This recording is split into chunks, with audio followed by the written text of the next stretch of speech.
Hey, this is Vlad from Zontic Ventures. If you want to learn on how to use small acts to build an empire, you should be listening to the Small Acts podcast with my good friend Nico. Hey guys, it's your boy Nico here from the Small Axe Podcast. I want to show you how to use your small axe to build a lasting empire. You see, not everybody begins their investing career with millions of dollars, a huge network of investors, or the knowledge necessary to become successful in this space, and that's okay. What I focus on here on this podcast is helping you hone your skills, sharpen your tools to become the best investor that you can be. Now, I want you to sit back, relax, and enjoy this show. If you have any questions or you want to reach out to me or the guest, feel free to do so. Love you guys.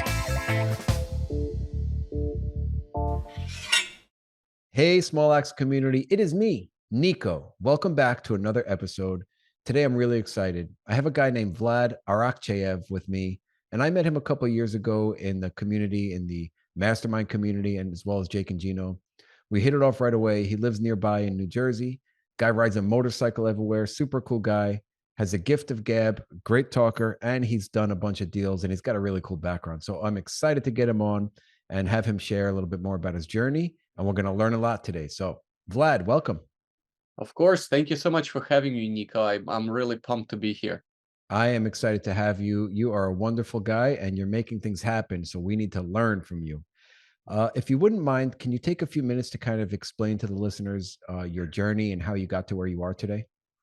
Yeah, it's been just a complete crazy roller coaster where I was a graphic designer, had nothing to do with real estate whatsoever. During COVID, I got furloughed and decided to go into real estate and got my real estate license, started doing that here locally in New Jersey. Then slowly started going out to local real estate events and learn about wholesaling and flipping. And as soon as I started this, my wife immediately said, "Hey, listen, hold on a second. There's got to be something else out there because we can't be flipping and wholesaling. We have to explore." And she goes, "What about multifamily?" And I'm like, "But I don't know anything about multifamily, really." So we got tickets to a multifamily event in Texas, flew over there just to kind of see how it's going to be. I was really against it because I hated being uncomfortable, and she put me in a really bad, uncomfortable spot where I'm like, oh my gosh, I'm here between there's like 800 people and they all know multifamily and I know zero. Mm. So I was just completely shell-shocked of what I heard and saw, and I didn't even know what to ask. I was just like, my jaw was dropped, but it opened my eyes on the potential. So since the transition from single family to multifamily was very quick and I was not established in single family space, I had really nothing to lose, Mm. right? I didn't have to give up single family business or flipping business or anything like that. So I said, yeah, let's do it. So as soon as we came back home, we started with Jake and Gino. We interviewed a lot of mentors and uh, chose Jake and Gino and started networking, just going, speaking everywhere to everyone, going to networking events. It was, I used to go to 5 a day, if I'm not Oh mistaken, my sometimes God. even more. Hey, listen, I wanted to get my name out there and attach myself to an operator, to an experienced, you know, person that was doing it already. And what can I do? Because I'm in New Jersey, I'm buying in Texas, buying in the Carolinas, so I have to constantly keep showing up. And after 30 times, people are like, "Oh yeah, I know Vlad," and that was exactly my goal. And it took about 8 months till I got my first deal. So it was a long journey, but it's very rewarding. Yeah. Wow, Vlad, that's awesome, man. I know you put in so much work. It's so everybody in our network talks about how much you're always showing up, always there, always hanging out with people and learning and impressing us and also doing deals. So what was that first deal that you got after 8 months? Oh boy, you know what? I got invited to be part of a syndication. It was a deal in San Antonio, and I told him no, since I was part of the community and I knew and wanted to be a GP. I told him, hey, listen, I wanted to be a co-GP or GP. Let me try that. And I was given this opportunity after speaking with the sponsors to basically be, work as investor relations and raise money, raise equity. So I said, sure, let's try it. Why not? And I I signed up to raise 500,000. Little did I know it was incredibly difficult.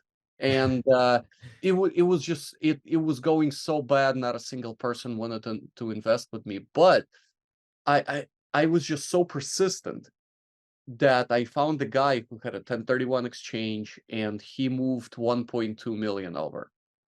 So everything was going great, and that was last 2 years ago in September. Well, yeah, last year in September, and the rates were going up, all this craziness going on. So the deal did not close. The deal What? did not close. Oh my God. Yeah, I know, because it wasn't our fault. The bank got literally cold feet. As you see now, the banks are pulling out of the deal due to risk. They don't want to take that risk, so the deals are not closing. So that's exactly what happened. Uh, all the investors got their money back, so it was not a problem when it comes to investors. Nobody lost their money. But I learned a valuable lesson where I can't just, sit back and just say, hey, listen, the deal is going, everything is going great. That's not. Always be on your toes, always be ready, just in case. So, but this failed deal, some people might say, it's not a failure at all. I learned so much, you have no idea. Number one, it taught me how difficult it is to make money. I mean, to raise money, and also how difficult it is to really just do due diligence, right, on the deal. Because I told people, I'm like, hey, listen, I want to be involved. It's a learning process for me. So it's a very difficult process, and I learned how to operate on a team at this, because before I was just doing everything solo, right, as a real estate agent. So it was a big learning experience. And after that, everything started snowballing. I got into my first JV, then the second one came right after. Then it was a small syndication. So in short, it was 6 deals I was involved in last year. That's incredible, Vlad. I am so impressed.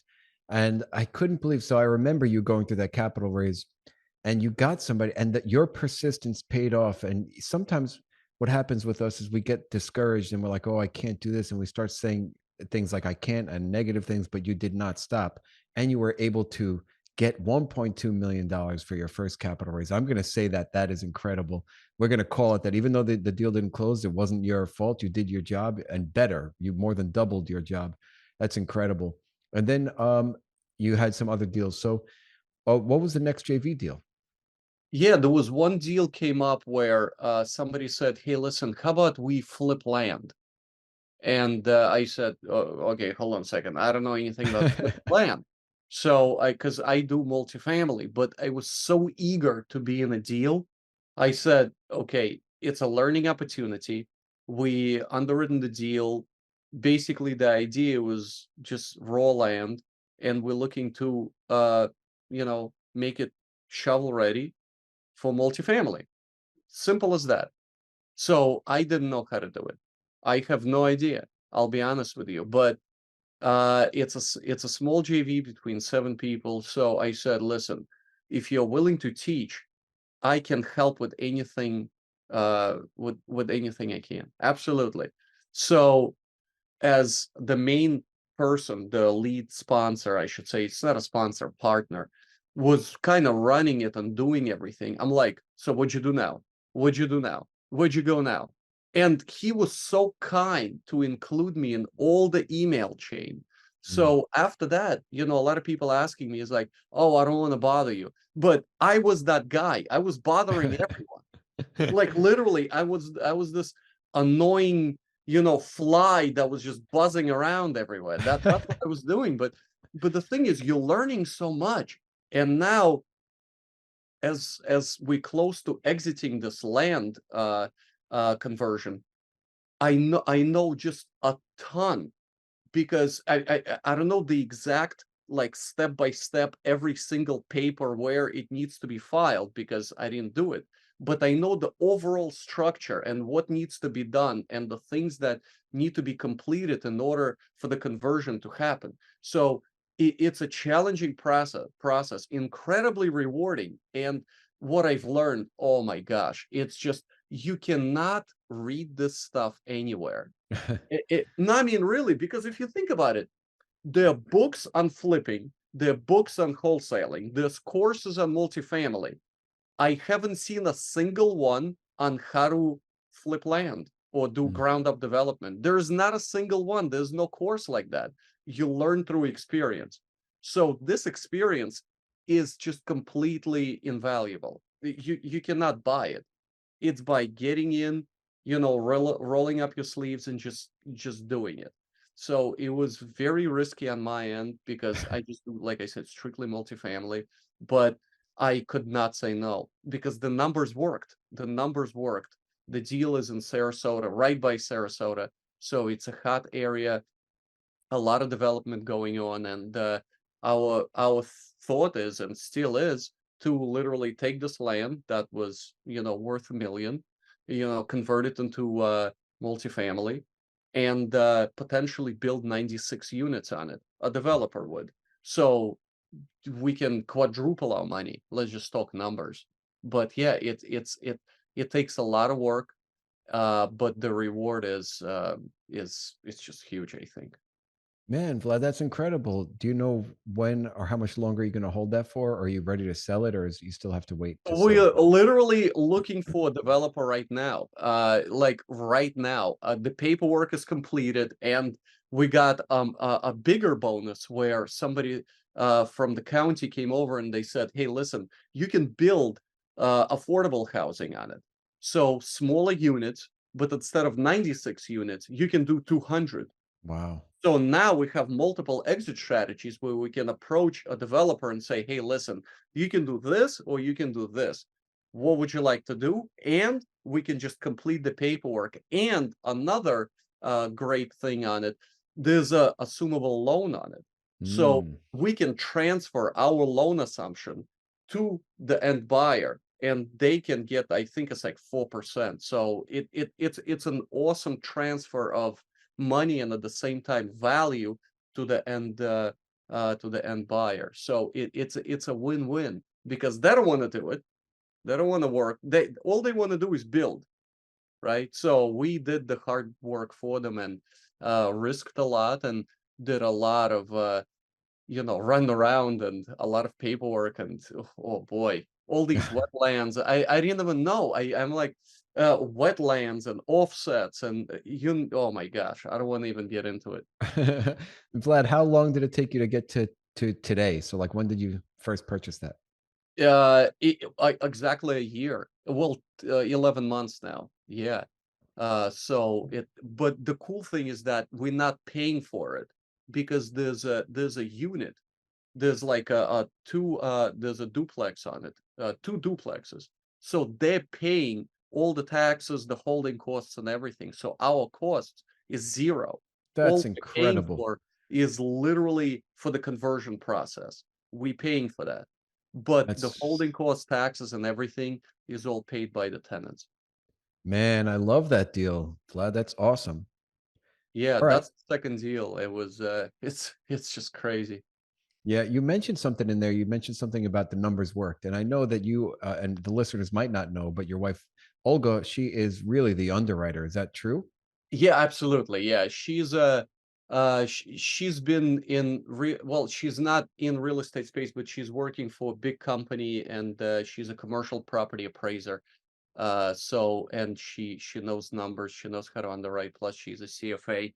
So she's been incredibly helpful in this space, where I rely on her to literally just, like, I bring a deal, and she just pokes holes in it, and she just finds all kinds of problems and stuff like that, and If the deal is still floating after she literally killed it, then we in the deal. You know, it's our coach Bill Ham says, listen, if you can kill the deal and it's still working, then you have to buy the deal, you know. So we kind of working on the same principle. We're not trying to make it work, we're trying to kill it. So if we cannot kill it, we in it. That's kind of a basic thing. But yeah, she's been helping a huge oh my gosh, I can't even describe how much she's been helping me in this real estate journey. Yeah. Yeah, she's wonderful. You mentioned when you were first beginning explaining about your background, you mentioned that you're in a couple of markets like Texas and the Carolinas, but you also have some stuff in Florida. I know you have that land in Sarasota. I think you have something in Bradenton, like a 6 unit or so. Yeah, that's it. That's it's right there. That's the one that I was talking about. Absolutely. Gotcha. I like that, man. And then, so talk a little bit about the other markets, the Texas and the Carolinas as well. Yeah, so there was another deal in Kansas City. I found it completely off market by literally calling the owner. And the crazy story is that it was not my market. My market was Texas. So I wanted to practice cold calling. And I'm not going to call Texas market, right? Because I don't want to call them and make a fool out of myself and crash and burn. Mm. So I just picked a completely random market, which is Missouri, right? And I started calling people there just to get my reps in. And I called, I don't know, 200 numbers. And one guy picks up the phone and he goes, so what do you want? And I started with the regular spiel. I had like the whole thing on my screen. I'm just going line by line because I don't know what to say. I'm new in this space. I really didn't know. And the guy goes, well, yeah, I have this deal. I'm looking to sell. He's an older gentleman, and he's like, I don't want it anymore. But I know you're not serious. Number one, you got this weird, funny accent. Number two, you're calling from New York number because I have a 917 area code. It's a Brooklyn area code. He's like, I know you fake. You're probably scamming me or something. I'm gonna block you. And he blocked me. Mm. So I got a Google Voice number. I call him back, and they go, listen, I know you have a deal, because at that time we immediately looked on CoStar and the deal works, like from just really quick, overview. I'm like, listen, I know you think I'm a fake, but please let me know, what can I do to prove to you that I'm a real buyer? He's like, okay, if you're a real buyer, then why don't you meet me in this place tomorrow in Mm. Kansas City? I'm like, oh my gosh, how am I supposed to do that? I go, no problem, I'll meet you there. I hang up the phone and I go, okay, what do I do now? There's no way I can fly to Kansas City. So I called my coach at the time in Jake and Gino. His name is Joe, and he lives in Kansas City. And I said, Joe, listen, there's this deal here, and we kind of did the initial underwriting, and it seems to work. And Joe looked at it and he's like, yeah, it's a great area. So what do you want from me? He goes, and they go, listen, you have to go and meet the seller. Go meet him. He's like, when? I'm like, tomorrow. He goes, no problem. I'm gonna go. So, so tomorrow rolls around, and then, it's around noon. Joe calls me back and he's like, we're buying that deal. I'm like, what do you mean? And he's like, yeah, the guy was so great. We got along. He's a local to Kansas City, and so am I. And he wanted to sell to a local person. And it worked out. And he goes, thanks to me. He said, thanks to your partner and his persistence. Uh, he called me back. I didn't believe him at first, but I'm glad he followed up. So that's exactly how it happened. And we purchased that deal last December. Uh, it's it's actually been going great. We increased the rents, and not a single person moved out, because the rents were, I think, at like $600, and market rent is 900. So we hiked it up, and nobody moved out. And then we started renewing leases, but we knew everyone there is month to month because it's mom and pop place. They didn't care about leases.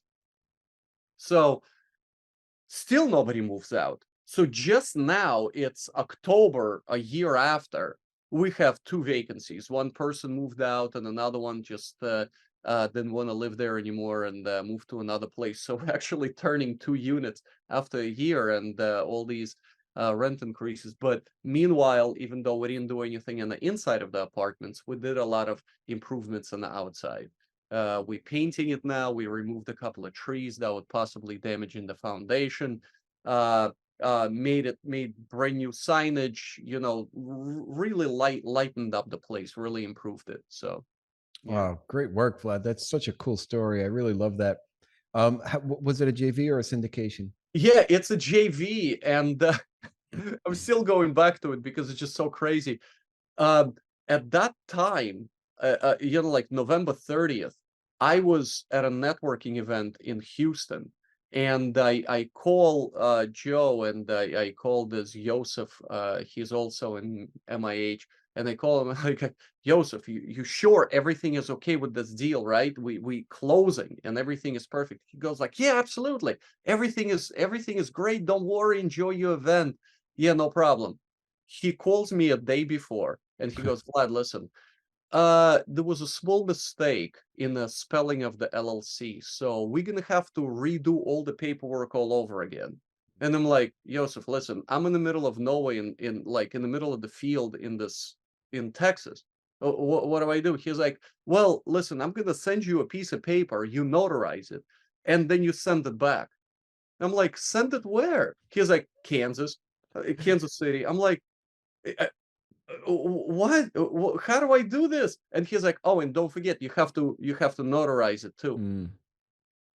Okay, I'm literally running to every single person, every single table in that conference, and I'm like, "Are you a notary? Are you a notary? Are you a notary?" Not a single person is, which is just completely crazy. So I started literally on Google, just Googling local notary. So I got this lady. She goes, "I'm a notary, but I'm driving somewhere, and I can't come over to the hotel." I'm like, "Listen, I'll come to you. Where are you?" And she goes, "Well, I'll be going on this highway there. So if you want, I can like pull over and I can take a look at the papers." So meanwhile, I I asked the front desk to print out this one piece of paper that I thought needed to be notarized. Well, they print out 20. It's like a book. I'm grabbing these pieces of paper. I'm running across this field to this lady who's waiting for me on the side of the highway. She's stamping all the papers on the hood of a car. Meanwhile, I'm Ubering. I'm calling an Uber to get to UPS to overnight all the papers to Kansas City. Everything is done. I'm running over to the Uber. They picked me up. I'm at the UPS place, and I see the truck is leaving as I'm pulling up. So I'm running in front of a truck, and I'm like, "Please, just wait for 1 second. I need to mail this, but overnight." So if it's not gonna go, I mean, it's gonna be a tragedy if you're not gonna just pick this up. And the guy looks at my face. I'm sweating, and he goes, "No problem. I'll wait." So I'm Awesome. running inside. I got the envelope, handed it to the guy, to the truck driver, and he took off. So that was my very first JV closing that I've done that I was very active in, and it was an adventure, let me tell you. Oh, never a dull moment, right? It's so wild how these things go. There's so many different parties involved and so much involved with these closings that Yeah. I mean, it's just crazy. That's a great story, Vlad. Thank you. Yeah, but it's very rewarding. The feel of accomplishment that you help the team is just I can't describe it. I didn't do it for me because if if I fail, then the whole team fails. We won't be able to close. And then of course the rates would be different, the returns are different, the whole structure changes. So I can't let the team down. I have to make it work. So that's one of the cool things about working on a team. You cannot let them down. Yeah, it's a real motivator. Great, well Yeah. said.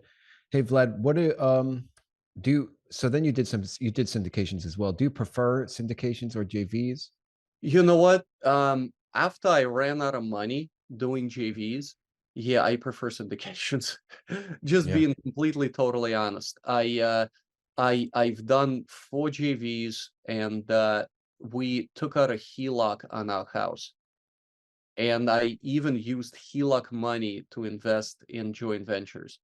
Uh, you need a lot of money to invest. I mean, 100,000, sometimes even more. People put in 250,000, right? So it's a lot of money to invest in the GV, because technically it's, you're running it, you're a partner in it. So, but when you run out of money, and I'm just being completely honest, and if you in especially in the very beginning, if you don't have money, you can't do JVs anymore. I was presented good opportunities, but I had to turn them down, and I had no choice, because I just have nothing to offer. Because, and also I'm buying in a different state. I can't say I'm boots on the ground. I'm in New Jersey, so I'm in a difficult position. So I started doing syndications, and in this particular case, I like syndication model. I really do. If done correctly and everything done properly by the book, syndication model works. It's a win-win. You get a smaller piece, but the potential to grow is much larger. I mean, technically, the largest deal I was involved in is 419 doors. It's a huge deal, and 2 teams got together, and we're running it now. We closed it in November. But what I've learned from there is just completely just crazy. Never in my life I would have imagined closing a $40 million deal, Wow. and being part of a team. And most importantly is that other team members accepted me and be like, "Hey, Vlad, we're doing this together. What do you need from us?" And they're like, "We're willing to teach you everything." And it goes to say, if you really want something, it'll happen. Just go for it. That's the thing. Because the goal for my first year goal was to get 200 doors, which was, I thought it was just completely unachievable. I completed that and then some. But the thing is, what I'm trying to say, a lot of people were in my shoes. They didn't know anything, right? They were in beginning stages. But if you're really persistent, if you're really trying and doing everything you can to help the other team members, it's gonna happen. You just have to have the drive, the patience, and persistence. And most importantly, working with people that you like. That's another way. That's a completely different topic when you're talking about team building. I'm all pro team and vetting the team, and I love working on a team. That's my biggest thing, to know who you work with. Don't just jump in the deal. Know who you work with. Yeah, very well said, Vlad.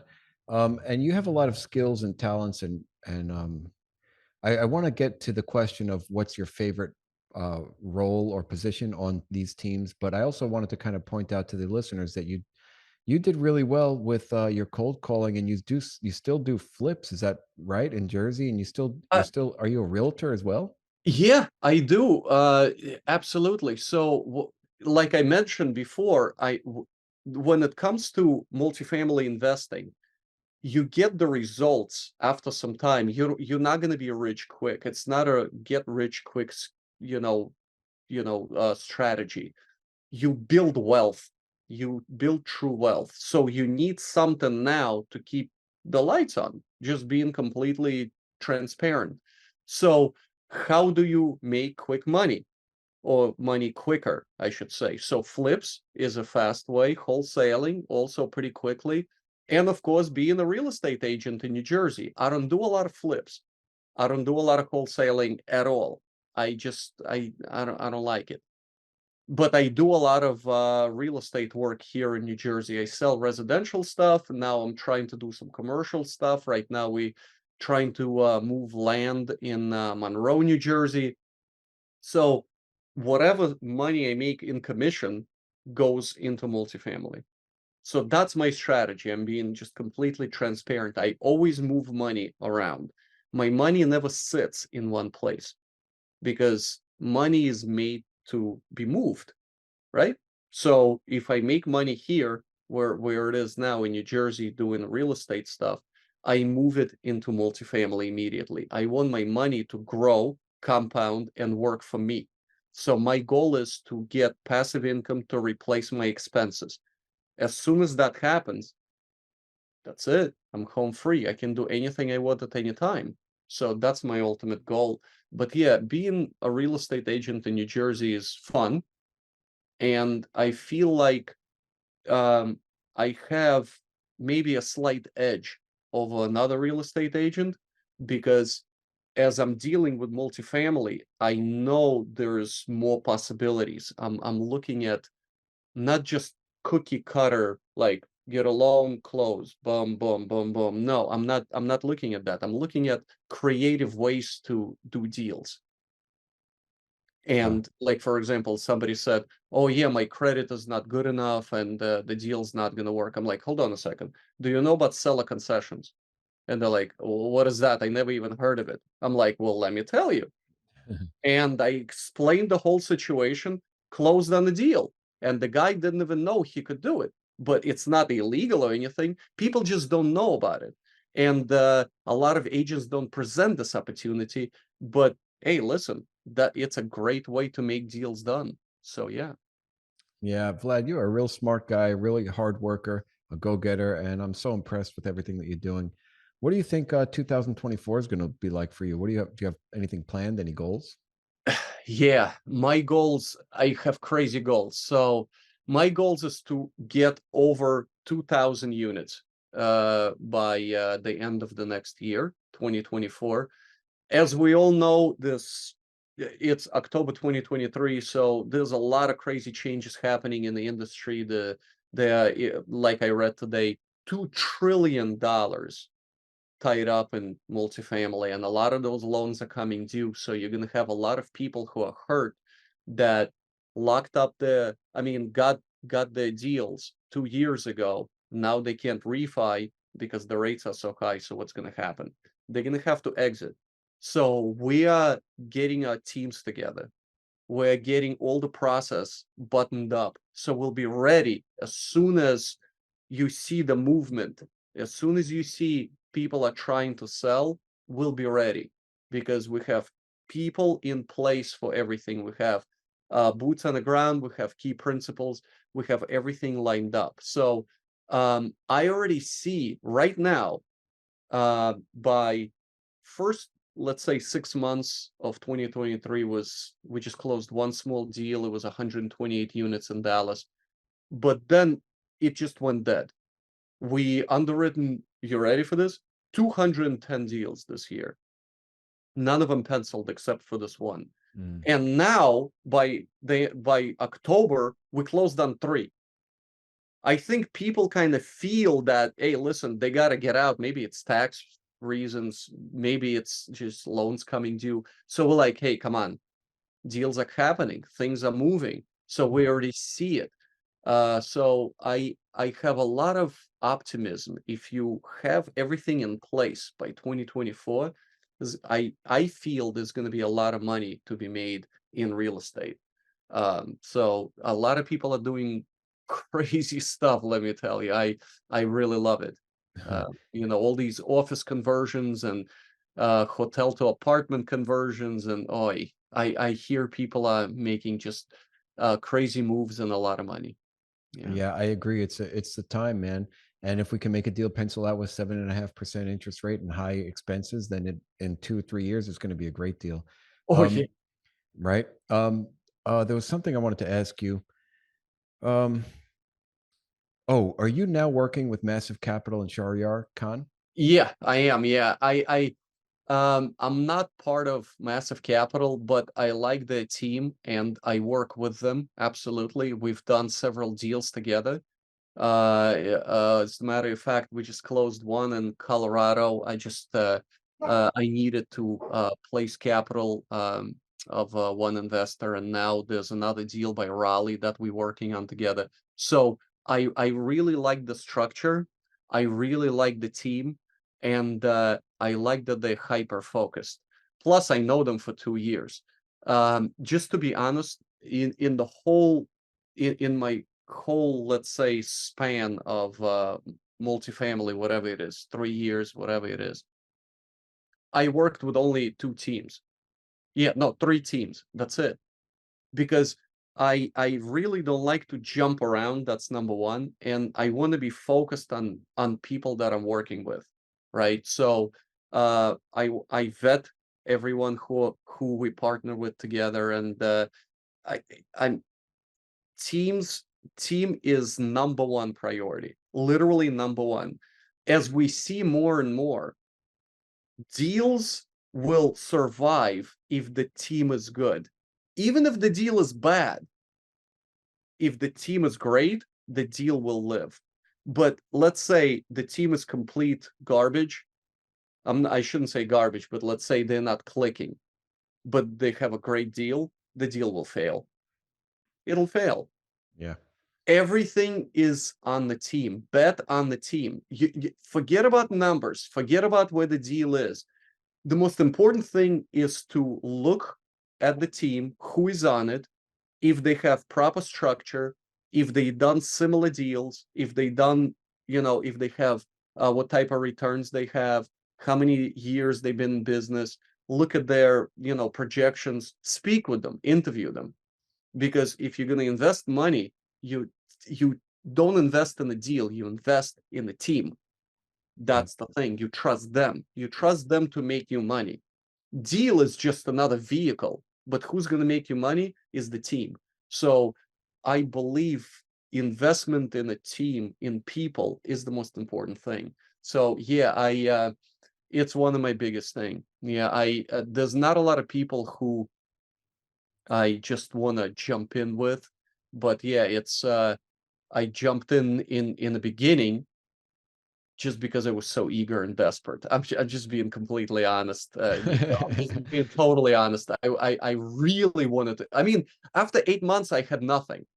So I'm like, oh my gosh, I so want to be in a deal, and I'm sure a lot of people feel the same way. Yep. And I'm like, all right, let's go. But now it's very I'm very picky, incredibly, because my biggest thing is I want to sleep at night. That's number one, and number two is I never ever want to lose investors' capital. So yeah, that's my biggest thing. Oh, well said, Vlad. Awesome. All right, let's do this. This has been a wonderful conversation. I'm really I'm being excited too for honest here. I'm it's like Thursday night. It's 80 degrees in October. I know, and I'm feeling too honest with you. I have no filter.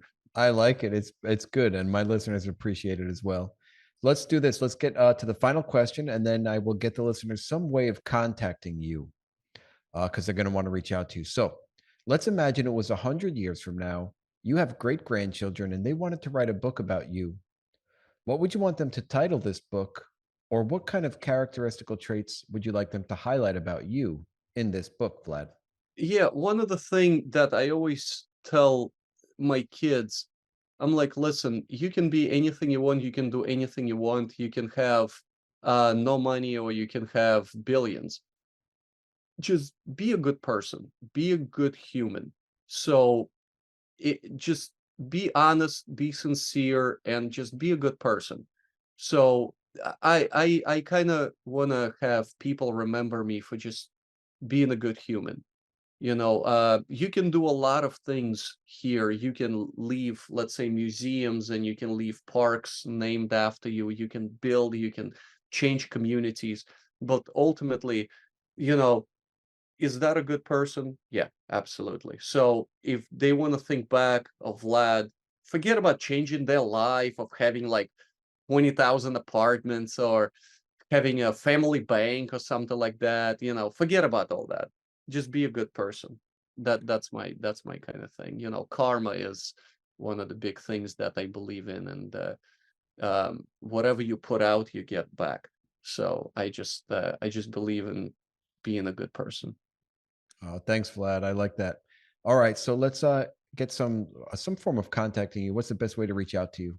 Yeah, listen, I'm everywhere. I have a very unique name, Vlad Arakcheyev. There's not a lot of, I don't think there's another one out there. But anyway, you can go to Zontic Ventures, ZONTIK Ventures.com, or just look me up on Facebook or Instagram, LinkedIn. I'm even TikToking.